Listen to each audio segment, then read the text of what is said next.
আল্লাহ তাবারক তাআলা ওই রকম দুর্বল করে পাঠিয়েছেন, রোগ দিয়ে, বালা দিয়ে, মুসিবত দিয়ে নাই। রাসূল পাক সাল্লাল্লাহু আলাইহি সাল্লাম বলেছেন, জগতের মধ্যে যার বাড়িতে রোগ নাই, বালা নাই, মুসিবত নাই, সুগার নাই, থাইরয়েড নাই, কোলেস্টেরল নাই, হার্টের অসুখ নাই, যার বাড়িতে আপনার জ্বর নাই, জ্বালা নাই, আল্লাহর তরফ থেকে তার বাড়িতে কোনো রহমত নাই। জোরে বলেন সুবহানাল্লাহ। হে আমার বাবা ভাইরা, জগতের মধ্যে আল্লাহ তাবারক তাআলা রোগ দিয়ে, বালা দিয়ে, মুসিবত দিয়ে মানুষদের জগতের মধ্যে পাঠায় নাই। আমার আল্লাহ তাবারক তাআলা রহমত দিয়ে মানুষকে জগতের মধ্যে পাঠিয়েছে। সেই রহমত সবচাইতে বড় রহমত হইল আমার দয়ার নবী, মায়ার নবী সাল্লাল্লাহু তাআলা আলাইহি ওয়াসাল্লাম। আমাদের অনেক মানুষ আছে যারা বলে থাকে নবী তো আজকে থেকে 1442 হিজরি আগে এসেছিল, কিন্তু তখন রহমত হয়ে এসেছিল। কিন্তু তার আগে রহমত কেমন করেছিল? কারণ হইল আল্লাহ তাবারক তাআলা নবীকে 1442 হিজরি আগে পাঠায় নাই, নবীকে 1442 হিজরি আগে তৈরি করেন না। জমিন যখন তৈরি না হয়েছিল, আসমান যখন তৈরি না হয়েছিল, গাছপালা, নদী নালা, মানুষ পর্যন্ত যাবতীয় যত যাবতীয় আল্লাহ তৈরি করেছে, এই সমস্ত গুণা যখন তৈরি না হয়েছিল, আমার আল্লাহ তাবারক তাআলা তখন আমার দয়ার নবীকে বানিয়েছিলেন। জোরে বলেন সুবহানাল্লাহ। এই জন্য হাদিস শরীফের মধ্যে এসেছে, আব্বালু মা খালাকাল্লাহু নূরি, यानी सबसे पहले अल्लाह ताबारक ताला नूर को पैदा किया। আল্লাহ তাবারক তাআলা সর্বপ্রথম নূর তৈরি করেছিলেন, আর ওই নূর থেকে আমার নবী তৈরি হয়েছে, আর আমার নবীর নূর থেকে সারা জাহান তৈরি হয়েছে। জোরে বলেন সুবহানাল্লাহ। আজকে অনেক মানুষ বলে থাকে যে নবী নূরের নয়, নবীর কোনো জ্যোতি নাই। বাপজি ভাইরা, আমরা আহলে সুন্নাত ওয়াল জামাতের মানুষ এক বাক্যে বিশ্বাস করি, নবী আমার নূরের, নবী আমার ইলমে গায়বের সংবাদ দেনেওয়ালা দাতা। জোরে বলেন সুবহানাল্লাহ। সুবহানাল্লাহ ভাইরা, আমার নবী পাক সাল্লাল্লাহু তাআলা আলাইহি ওয়াসাল্লামকে 570 খ্রিস্টাব্দে জগতের মধ্যে পাঠিয়েছিলেন। ওই 570 খ্রিস্টাব্দে আমার নবীকে আল্লাহ জগতের মধ্যে পাঠাবেন। আল্লাহ কাকে কার উদারে পাঠাবো একমাত্র আল্লাহ তাবারক তাআলা জানে, জগতের দ্বিতীয় কেউ জানে না। আপনার সন্তান এসেছে, তখন কি তার রূপ তৈরি করা হয়েছিল? আগে হয়েছিল? আগে তৈরি করা হয়েছে। কবে তৈরি করা হয়েছে? আপনার রূপ যেদিন তৈরি করেছে, সেই দিন আপনার সন্তানের রূপ তৈরি হয়েছে, সেই দিন আপনার পোতার হয়েছে, সেই দিন আপনার দাদর হয়েছে, সেই দিন আপনার বাপের হয়েছে, সেই দিন আপনার পরদাদর হয়েছে।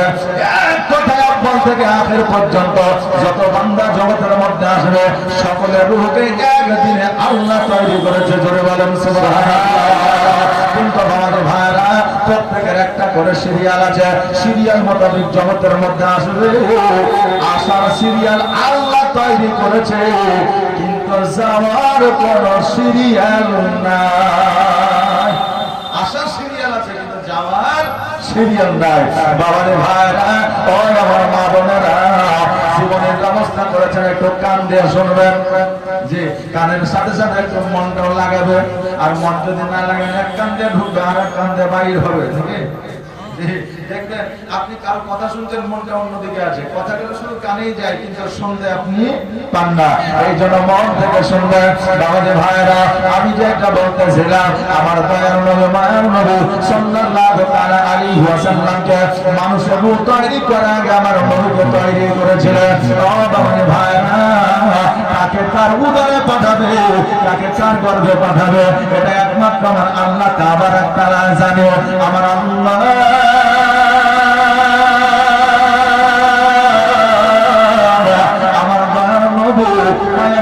সাল্লাল্লাহু তাআলা আলাইহি ওয়াসাল্লামকে জগতের মধ্যে পাঠাবে, তার আগে হযরত জিবরাইল আলাইহিস সালাম আল্লাহ তাবারক তাআলাকে বলতেছে, আল্লাহ গো, ওই আসমানের উপরে মিটমিট করে জ্বলজ্বল করে একটা আলো জ্বলে, একটা নূর জ্বলে, ওই নূরখানা কি?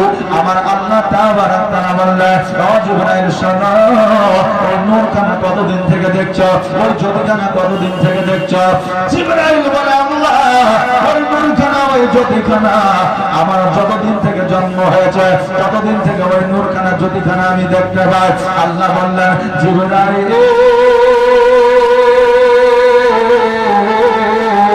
বলো বলো, তোমার কত দিন জন্ম নেওয়া হয়েছে।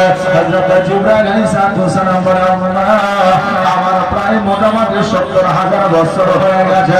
আমার আল্লাহ বলে জিবরাইল 70,000 বছর জন্ম নেওয়া হয়েছে, তার থেকে 70,000 বছর আগে আমি আল্লাহ ওই নূর খানা বানিয়েছি। ওই নূর খানাকে না বানাইলে আমি আল্লাহ আসমান বানাইতাম না। ওই নূর খানাকে না বানাইলে আমি আল্লাহ জমিন বানাইতাম না। ওই নূর খানা না বানাইলে আমি আল্লাহ ফারিস্তা বানাইতাম না। ওই নূর খানা না বানাইলে আমি আদম আলাইহিস সালামকে বানাইতাম না। ওই নূর খানা না বানাইলে আমি হাওয়া আলাইহিস সালামকে বানাইতাম না। ওই নূর খানা না বানাইলে আমি জান্নাত বানাইতাম না। ওই নূর খানা না বানাইলে আমি জাহান্নাম বানাইতাম না। ওই নূর খানা না বানাইলে তুলসিরাত বানাইতাম না। ওই নূর খানা না বানাইলে আমি হাউজে কাউসার বানাইতাম না। ওই নূর খানা না বানাইলে আমি জমজম বানাইতাম না। জগতের মধ্যে এত নিয়ামত পানি জুস শরবত যাবতীয় যা কিছু আমি আল্লাহ পাঠিয়েছি একমাত্র নবীর কারণে। জোরে বলেন সুবহানাল্লাহ। সবচেয়ে বড় কথা হলো আজকে আমার নবী তৈরি না হলে জিবরিল তুমিও তৈরি হতে না। জিবরাইল বলতে জান লাগা এই নূর খানার এত মান, এত সম্মান, এত ইজ্জত আল্লাহ আমি এই নূর খানাকে একবার সিনার মধ্যে একবার বুকের মধ্যে আমি ধরতে চাই। আল্লাহ বলে আমি আল্লাহ আমার মহিমা বোঝা বড় তবে আর দেরি নয়, দেরি নয়, আমি ওই নূর খানাকে তোমার হাতে দিলাম, যাও তুমি একবার সিনাতে লাগিয়ে নাও। জিবরাইল আলাইহিস সালাম যখনই সিনাতে লাগিয়েছে তার মধ্যে একটা মজা এসে গিয়েছে। নবীর নাম নিলে তো কেমন মজা এসে যায়, মনের মধ্যে একটা জাজবা এসে যায়, আসে না? যে রাসূলুল্লাহর নাম শুনলে আমাদের মনের মধ্যে একটা জাজবা চলে আসে। আচ্ছা বলেন ওই নূর খানা যদি একবার জিবরাইল হাতে ধরেছে তার জাজবা কত এসেছে? জোরে বলেন সুবহানাল্লাহ। কারণ হইল ইসলামিক ইতিহাসের পাতা এসেছে, সিরাতে মুস্তাফাতে এসেছে। হযরত আবু বকর সিদ্দিক রাদিয়াল্লাহু তাআলা আনহু বলেছেন আমার শরীরে কত বিপদ থাকলেও আমাকে জ্বর হইলে বালা হইলে মুসিবত হইলে দাওয়া লাগতো না, ওষুধ লাগতো না, আমার নবীকে দেখলে সমস্ত রোগ ভালো হয়ে যাইতো। আমার নবীকে দেখলে সমস্ত রোগ আমার ভালো হয়ে যেত। বাবাজি ভাইরা হযরত জিবরাইল আলাইহিস সালাম আমার আল্লাহ তাআলাকে বলে আল্লাহ আমার নবীকে হাতে নিয়ে এত মজা, বুকে নিলে কত মজা হবে। বুকে লাগাইলেন, সিনায় লাগাইলেন। জিবরাইল বলে আল্লাহ এত মধু আগে কোনদিন পায় না। তবে আল্লাহ একটা আবেদন রিকোয়েস্ট। আল্লাহ বলে কি বলো? বলে আল্লাহ আমি এই নূর খানাকে একবার জমিনের মধ্যে থেকে ঘুরিয়ে নিয়ে আসতে চাই। আল্লাহ বলছে জিবরাইল রে আজকে যে জাহানের বাদশাহ আজকে ওই নবীর নূর খানাকে লইয়া তুমি জগতের মধ্যে যাইবা, এই নূর খানার মান ও সম্মান কি তুমি দিতে পারবা? বলে আল্লাহ গো যত সম্ভব আমি চেষ্টা করব এই নূরের মান ও সম্মান দেওয়া। বলে নূর খানাকে জগতের মধ্যে নিয়ে যাবা, কেমন করে নিয়ে যাবা, কেমন করে তুমি সম্মানটা দিবা? জিবরাইল আলাইহিস সালাম বলে আল্লাহ গো আমার সিনার মধ্যে এই নূর খানাকে চেপে ধরে রাখবো। আল্লাহ বলে জিবরিল এই নূর খানাকে সিনার মধ্যে ধরে রাখলে তখন তুমি হাত ছেড়ে দেবে, আর ওই নূর খানা যদি জমিনের মধ্যে পড়ে যায় সব কিছু ফানা ফিল্লা হয়ে যাবে। জিবরাইল বলে আল্লাহ গো তবে নূর খানাকে একটা কাজ করে আমার মাথায় আপনি সেটিং করে দেন, আমি মাথায় করে নিয়ে জগতের মধ্যে একবার ভ্রমণ করে আসতে চাই। আল্লাহ বলে জিবরিল আমার মহিমা বোঝা বড় দাস, যাও যাও যাও তোমার মাথার উপরে চাপায়া দিলাম, মাথায় করে জগতের মধ্যে তুমি একবার ঘুরে এসো, ফিরে এসো। জিবরাইল আলাইহিস সালাম নূর খানাকে মাথায় নিয়ে নিলেন। মাথায় নেওয়ার পরে জগতের মধ্যে আপনার ঘোরাঘুরি আরম্ভ করে দিলেন। হঠাৎ করে দেখতেছে একটা জায়গায় অনেক বাচ্চা বাচ্চা ছেলেরা আপনার খেলাধুলা করতে আছে। হযরত জিবরাইল আলাইহিস সালাম ওই খেলাধুলাটা পছন্দ করেছে, ওই জায়গায় যেন দাঁড়িয়ে রয়েছে। এখন আপনাদের এলাকায় বাচ্চারা খেলাধুলা করে, ওই খেলাধুলা অনেক বড় মানুষ দাঁড়িয়ে দেখে না, দেখে না, ভালো লেগে গেলে বড় মানুষ দেখে। এবং অনেক সময় দেখবেন যে ওই বুড়া মানুষ বা হয়তো যুবক মানুষ বাচ্চার কথা মনে পড়ে, বাচ্চা কালের কথা মনে পড়ে, তখন ওই বাচ্চা বাচ্চা ছেলেদের সঙ্গে খেলাধুলা শুরু করে দেয়, করে না? করে। জিবরাইল আলাইহিস সালাম খেলাধুলা দেখতেছেন, দেখতে দেখতে এবার বলতেছে, বাচ্চারা রে, আজকে আমি তোমাদের খেলা দেখে মুগ্ধ হয়েছি, আসো আসো আমি তোমাদের সঙ্গে একটু খেলতে চাই। বাচ্চাগুলো বলল, শোনো গো, জীবনে তোমাকে কোনোদিন দেখি নাই, তোমার নাম কি, তোমার পরিচয়টা কি, তোমার বাড়ি কোথায়, ঘর কোথায়? জিবরাইল আলাইহিস সালাম বললেন, শোনো রে, আমাকে তোমরা চিনতে পারবে না, তবে তোমাদের খেলাধুলা আমার বড় পছন্দ হয়েছে। বলো বলো, তোমরা কি আমাকে খেলতে নেবে? তোমাদের সঙ্গে আমিও খেলতে চাই। বাচ্চা বাচ্চা ছেলেগুলো বলল, যখন আপনি আমাদের সঙ্গে খেলবেন, বারণ নাই, বারণ নাই, আপনিও খেলাধুলা করতে আরম্ভ করো। হযরত জিবরাইল আলাইহিস সালাম নূরখানাকে একটা যত্ন জায়গায় রেখে দিয়েছে, যাওয়ার পরে খেলাধুলা আরম্ভ করে দিয়েছে। হঠাৎ করে মনে পড়লো, আল্লাহ, আমার অনেকক্ষণ জগতের মধ্যে আসা হয়েছে, অতএব আল্লাহ গো, আমি আসমানের দিকে চলে আসতে চাই। আল্লাহ বলে, জিবরাইল চলে আসো। আপনি যেন সঙ্গে সঙ্গে আসমানের দিকে চলে গেল। আল্লাহর কাছে বান্দা ঈমান হয়ে গেল। আল্লাহ বলে, জিবরাইল দাও দাও, আমার নবীর নূরখানা দাও। মাথায় যেমন হাত দেয়, নবীর নূর যেন আর পাই না, কারণ জগতের মধ্যে তো রেখেছে, আর জিবরাইল ওই নূরখানাকে ভুলে রেখে গিয়েছে। আল্লাহ বলে, জিবরাইল দেরি করিও না, দেরি করিও না, যাও যাও, জলদি করে যাও, জমিনের মধ্যে চলে যাও, আর আমার নবীর নূর মুবারক খানা নিয়ে আসো। জিবরাইল যেন চোখের পলকে জগতের মধ্যে আসলে, আসার পরে যে জায়গায় নূর খানা রেখেছিলেন, ওই জায়গায় নূর খানা যেন আর দেখা যায় না। জোরে বলুন সুবহানাল্লাহ। ও বাবা রে ভাইরা,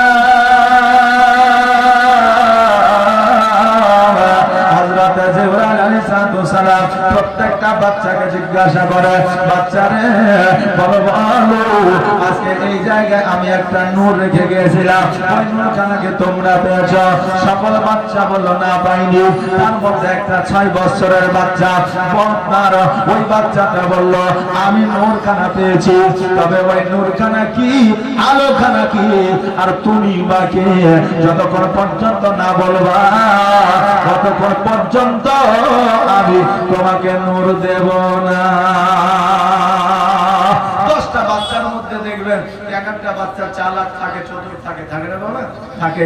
আর এখন তো প্রায় 100-র মধ্যে 99.5 বাচ্চা বলে যে আপনার চতুর ও চালাক থাকে। মোবাইল দেখে দেখে এত পেকে গেছে বললে, হ্যাঁ, যে আপনি মোবাইলে যা বাহির করতে না পারবেন, ওরা আগে বাহির করে দিবে। জি, আর আগে বাহির করবে। এখন দেখেন ছোট ছোট বাচ্চা বাচ্চা ছেলে মিলে এখন ওই ট্যাঙ্গে করে বেড়াচ্ছে। হ্যাঁ, ট্যাঙ্গে করে বেড়াচ্ছে না? হ্যাঁ, ট্যাঙ্গে মানে কি বলছে যে আপনি বুঝবেন না, এই ট্যাঙ্গে মানে একটা আপনার বিদেশের ছেলে বললেন চোখগুলা ডাসা ডাসা, আর মাথাটা বললেন সেই গহম মারা খৈলানের মতো। ওই ছেলেটা দেখছে ট্যাঙ্গে করছে। আমি গুগলে গিয়ে সার্চ করে দেখলাম যে আসলে এটা কি, দেখা গেল যে আসলে ওটা একজন কোরআনের হাফেজ। ধরে বলেন সুবহানাল্লাহ, সুবহানাল্লাহ। দেখবেন ওর ভিডিও আরো অন্যান্য আছে, দেখবেন ভাইরাল আছে, দেখবেন সূরা ফাতিহা পড়ছে, সূরা ফালাক পড়ছে, নাস পড়ছে, কোরআনের আয়াত পড়ছে। ওই ছেলেটা ট্যাঙ্গে করেছে, এখন সারা ভারতবর্ষে ট্যাঙ্গে চলছে। আচ্ছা বলেন, তাহলে আপনার চাইতে বাচ্চাগুলো এখন মোবাইল সম্পর্কে, ইন্টারনেট সম্পর্কে অভিজ্ঞতা তাদের বেশি না বেশি না বেশি? আপনি হিন্দি কথা জীবনেও বলেননি, কিন্তু তাকে বলেন যে রুটি খাওগে, বাচ্চা ছেলে বলবে হ্যাঁ খাবো। মানে কি, কার্টুন দেখে দেখে হিন্দিও শিখে গেছে, বুঝতে পারেন এটা ঠিকই, কিন্তু আপনি হিন্দি বলেনও বুঝেন। কথা বুঝতে পারছেন না? এত এক্সপেরিয়েন্স বাচ্চাদের বেড়ে গেছে বাবাজি ভাইরা। ওই রকম 10টা বাচ্চার মধ্যে একটা বাচ্চা কিন্তু চালাক ও চতুর থাকে, একটু চালাক ও চতুর থাকে। ওই বাচ্চাটা বলছে নূরখানা কে? নূরখানা কি? আপনার পরিচয়টা কি? একবার বলে দে, আমি এই নূরখানা আপনাকে দিয়ে দেব, কোনো অসুবিধা না। জিবরাইল বলে আল্লাহ গো,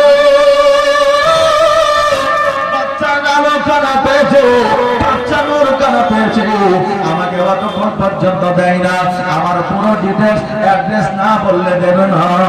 আল্লাহ বলে জিবরাইল যাও যাও যাও, ওই বাচ্চাটাকে তোমার অ্যাড্রেসটা দিয়ে দাও। বলে ও বাচ্চা শোনো রে, আমার নাম হলো জিবরাইল আলাইহিস সালাম, আমি হলাম আল্লাহর ফেরেশতা, আমার পয়গাম চিঠি পৌঁছে দেওয়ার কাজ। আর নূরখানাকে বলে নূরখানা হলো আখেরি পয়গম্বর মুহাম্মদ রাসূলুল্লাহ সাল্লাল্লাহু তাআলা আলাইহি ওয়াসাল্লাম।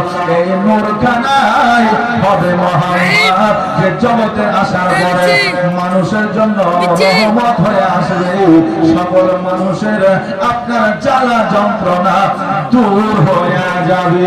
সুবহানাল্লাহ। ও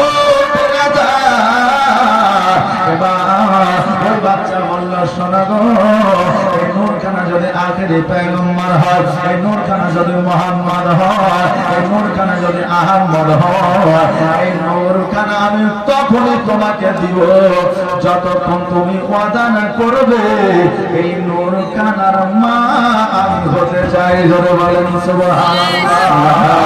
ধন্যবাদ।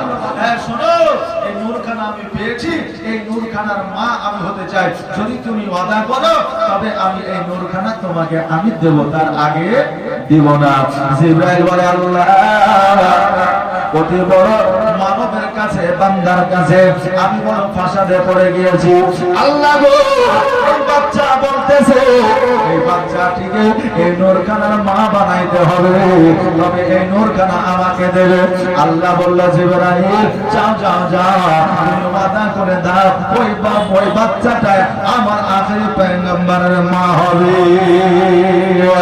জিবরাইল বলল বাচ্চারে, আজকে এই আখেরি পয়গম্বরের মা তোমাকে বানাইবো। বাচ্চা বলল হবে না, হবে না, জান্নাত হইতে খাতা কলম নিয়ে এসে লিপিবদ্ধ করো, লেখালেখি করো, আমি সিগনেচার করবো, সই করবো, তুমি সিগনেচার করবে, তবে আমি নূরখানা তোমাকে দেব। জিবরাইল বলল আল্লাহ গো, ওই বাচ্চা এই আপনার ওষুধ রাখতেছে, পরে যাও যাও নূরখানার জন্য জান্নাত হইতে খাতা কলম নিয়ে গিয়ে সই স্বাক্ষর করে নাও। জান্নাত হইতে খাতা কলম নিয়ে আসলে সই স্বাক্ষর করে নিলে আর ওই বাচ্চাটির নামটা জিজ্ঞাসা বলে বাচ্চারে এত চতুর, এত চালাক, এত বুদ্ধি তোমার মাথায়, তোমার নামটা নাকি একবার বলো। বলে শোনো আমার নাম হলো আমিনা। জোরে বলুন সুবহানাল্লাহ। বললো তোমার বাড়ি কোথায়? বলে আমার বাড়ি হলো সোনার মদিনা। হযরত জিবরাইল আলাইহিস সালাম বলে বাচ্চারে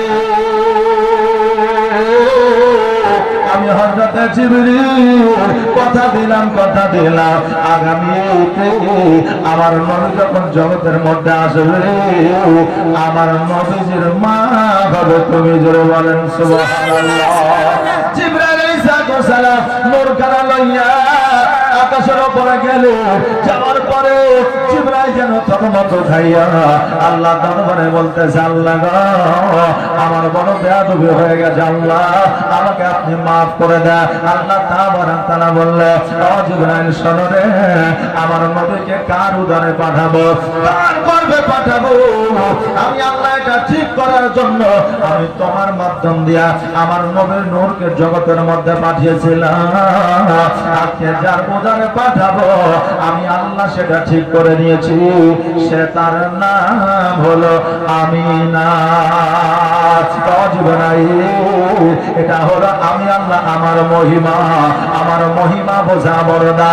জিবরাইল আর দেরি করিও না, নূরখানাটা আমি আল্লাহ ওই আরশে আজিমের উপরে রাইখা দিই ওই নূরের জ্যোতি অনেক ফারিস্তা এখনো পর্যন্ত দেখতে পাই না। আমার ফারিস্তারা যতক্ষণ পর্যন্ত নূর খানাকে না দেখে ততক্ষণ পর্যন্ত তাদের দিনে শান্তি আসে না। ভাইরা আমার মায়েরা গো, এবার জগতের মধ্যে হযরতে আমিনা রাদিয়াল্লাহু তাআলা আনহা 6 বছরের কন্যা আমার আল্লাহ ঠিক করলেন তার উদরে, তার গর্ভে আমার আল্লাহ তাবারাক তাআলা মুহাম্মদ সাল্লাল্লাহু তাআলা আলাইহি ওয়াসাল্লামকে পাঠাইবে। এই আমার বাপজিরা, এই ইতিহাস কি তারা পড়ে না যে আমার নবীজি 570 খ্রিস্টাব্দে জগতের মধ্যে এসেছে ঠিকই, কিন্তু আমার আল্লাহ আমার নবীকে আম্বালে তৈরি করেছেন। জোরে বলেন সুবহানাল্লাহ।